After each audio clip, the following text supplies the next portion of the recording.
life sentence sa ating magiting na outgoing mayor.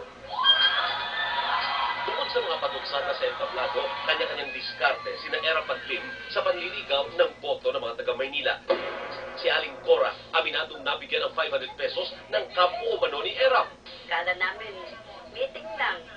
Dawa naman mo kami na nabigyan kami 500 paglabas na. Ilan pa mga supporters ni Erap ang umaming nakatanggap din ng pera. Pero hindi raw binili ang kanilang boto dahil Erap naman talaga sila. Inaamin ko po na merong 500 na pamasahe. Ako ay para kay Erap. Hindi na maski na 1,000 pa ang ibigay ng kalaban, hindi ako papayag. Kailan po kayo na imbitahan para dun sa kay Erap?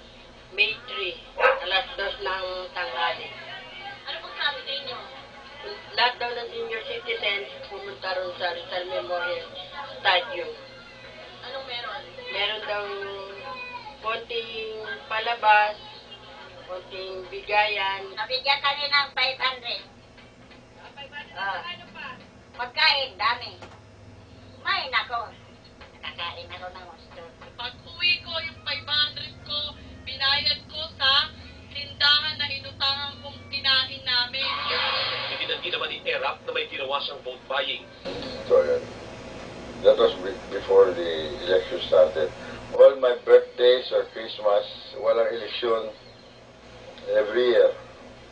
Panata ko yun, nagbibigay ako sa mga depressed areas. Itong nakaraan, di ako dahil bawal sa election. Buwalta ng kampo ni Erap, ang pamumudmud ni Lim ng mga pedicab ang may tuturing na vote buying dahil ginaon ito sa election period. Isa lang si Brian sa nabiyayaan ng pedicab na huhulog-hulugan niya sa loob ng 4 na buwan. Ako pa rin magdesisyon sa sarili ko kung sinong karapat-dapat kong iboto bilang mayor sa Maynila.